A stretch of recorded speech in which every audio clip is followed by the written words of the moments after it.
అన్నదాతలకు ఆత్మీయ స్వాగతము. ఈరోజు కలకడ టమాటా మార్కెట్లో రేట్లు ఏ విధంగా పడుతున్నాయి తెలుసుకుందాము. ఈరోజు మా తారీఖు తీసుకుంటే 29/11/2025. ఇంకా రేట్ల విషయానికి వస్తే తర్ర రకం క్వాలిటీ కాయలు కూడా పొడికాయలు, మచ్చకాయలు, ఇవన్నీ గోలికాయలు ఇవన్నీ కూడా మనకు 100 రూపాయల కాడ నుంచి 250 రూపాయల వరకు అయితే తీసుకున్నారు తర్ర రకం క్వాలిటీ కాయలన్నీ కూడా. ఇంకా సెకండ్ రకం క్వాలిటీ కాయలు తీసుకుంటే 300, 320, 30, 300 నుంచి 350, 60, 70 వరకు అయితే తీసుకుంటున్నారు సెకండ్ రకం క్వాలిటీ కాయలని కూడా. ఇంకా మన ఫస్ట్ క్వాలిటీ కాయలు తీసుకుంటే 400 రూపాయలు అయితే స్టార్టింగ్ రేట్ పడుతూ ఉంది. 400 నుంచి 420, 30, 40, 50 ఈ రేంజ్లో ఎక్కువ మొత్తంలో పడుతున్నాయి.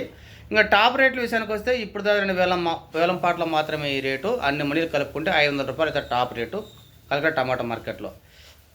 పెద్ద మంచి కాయలు, ఫస్ట్ కాయలు, శాంపుల్ కాయలు మాత్రమే టాప్ అండ్ టాప్ రేటు 500 రూపాయలు అయితే పడుతుంది. బాగా కలర్ లైన్ షైనింగ్ ఎంత బాగుండే కాయలు మాత్రమే 500 పడుతున్నాయి. అది అనంతపురం తీసుకుంటే ఇప్పుడు దాని వేలం పాటు తీసుకుంటే టాప్ రేట్ 400 రూపాయలు. ఎక్కువ మొత్తంలో కాయలని కూడా మనకు 100 రూపాయల కాడ నుంచి 250, 60 ఆ రేంజ్ కొన్ని అయితే పడుతున్నాయి మీడియం క్వాలిటీ కాయలని కూడా. మన ఫస్ట్ క్వాలిటీ కాయలు తీసుకుంటే 300 నుంచి 350, 60, 70 ఎక్కువ మొత్తంలో పడుతున్నాయి. ఇది ఇప్పుడు దాకా టమాటా మార్కెట్ సమాచారం. ఎవరైనా కొత్తగా మన ఛానల్ సబ్స్క్రైబ్ చేయండి, లైక్ చేయండి, షేర్ చేయండి ఫ్రెండ్స్.